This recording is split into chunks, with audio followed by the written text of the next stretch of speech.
The decision by the Trump administration to impose a steep 50% tariff on imported kitchen cabinets, bathroom vanities, and related products marks a significant escalation in the administration's use of protectionist trade measures. A tariff is essentially a tax on imported goods paid by the importing company, which is then typically passed on to the consumer. This specific duty is notable not only for its magnitude, a 50% tax is substantial, but also for the legal authority cited, Section 232 of the Trade Expansion Act of 1962.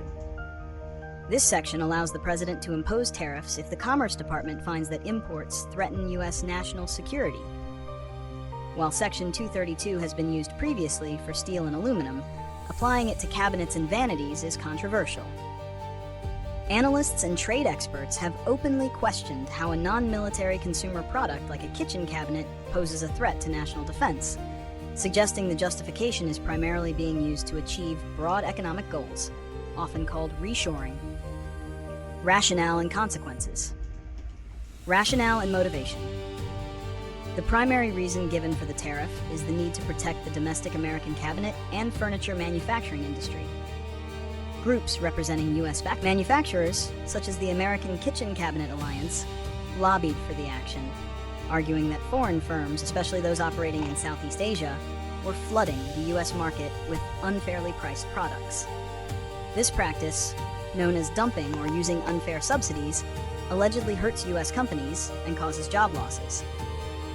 The tariff is designed to immediately raise the cost of imported goods, making American-made products cost-competitive and encouraging companies to shift production, jobs, and investment back to the United States. This aligns with a broader America First trade philosophy aimed at reducing the national trade deficit. Economic and consumer consequences. The consequences of a 50% tariff are immediate and far-reaching, particularly within the housing and renovation markets. 1. Increased consumer costs and inflation. A 50% tax on imports will inevitably lead to the double-digit price increases for cabinets and vanities sold to consumers. Since most mid-range and budget cabinets are imported, homeowners undertaking kitchen or bathroom renovations will bear this extra cost. This contributes directly to general inflation, especially in the housing sector, which is already burdened by high prices. Number 2. Strain on home builders. Home construction companies rely on predictability and cost control. Analysts estimate the tariffs could add over $3,000 to the cost of constructing a new house.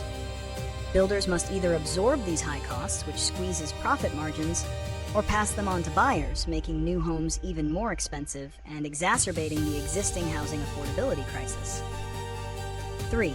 Supply chain disruption.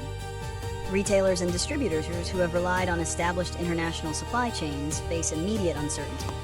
They must quickly seek new, often more expensive, domestic or non-tariff affected foreign suppliers, leading to potential delays in home projects and a period of instability in inventory management. 4. Market volatility. The immediate effect has been split. Stocks of U.S. cabinet makers with high domestic production, like MasterBrand, initially rose, anticipating less foreign competition, while the stocks of home builders and high-end retailers, who source heavily abroad, declined. Prediction and solutions. Prediction: in the short term, the tariff will achieve its primary goal of raising prices on competing imported goods. We can expect to see significant price increases for consumers starting almost immediately, and a temporary boost in demand for purely U.S.-sourced alternatives.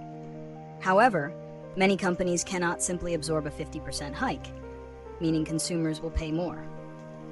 In the long term, a significant challenge exists.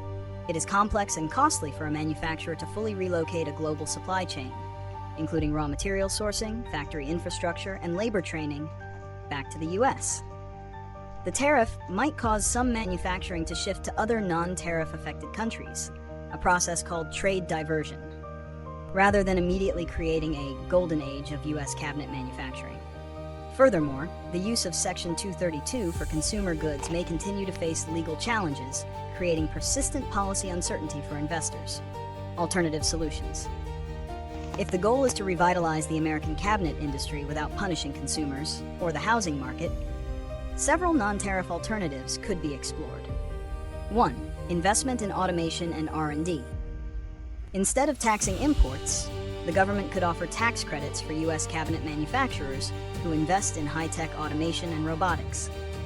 This would address the primary competitive disadvantage of the U.S., high labor costs, by improving productivity and allowing U.S. manufacturers to produce cabinets more cheaply. 2. Targeted subsidies and workforce training.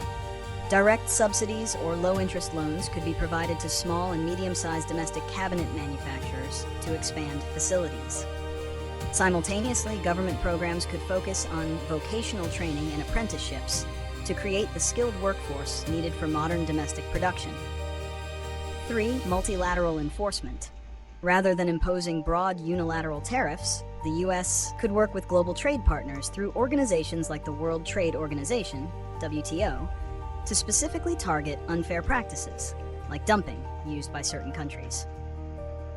This approach addresses the root cause of the unfair trade without taxing all importers. Ultimately, while the 50% tariff is a forceful and direct attempt to protect domestic industries, it creates a trade-off where the immediate cost is borne by American consumers and the struggling housing market.